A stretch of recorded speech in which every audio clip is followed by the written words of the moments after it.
ভাল্লুক ও দুই বন্ধুর গল্প।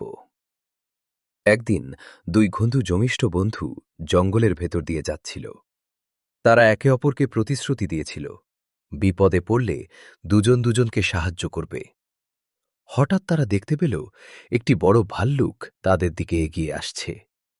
ভাল্লুকটি খুব ভয়ঙ্কর ছিল। এক বন্ধু তৎক্ষণাৎ কাছের একটি গাছে উঠে পড়ল, কারণ সে গাছে উঠতে পারত।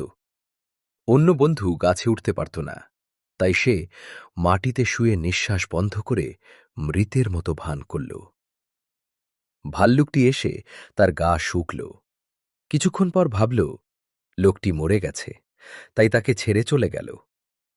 ভাল্লুক চলে যাওয়ার পর গাছ থেকে নেমে বন্ধুটি জিজ্ঞেস করল, ভাল্লুকটি তোমার কানে কি বলেছিল?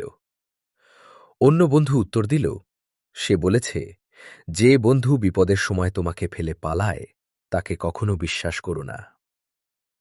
নৈতিক শিক্ষা: বিপদের সময় যে পাশে থাকে সেই প্রকৃত বন্ধু। Made by Sheikh Sanowar Hossain.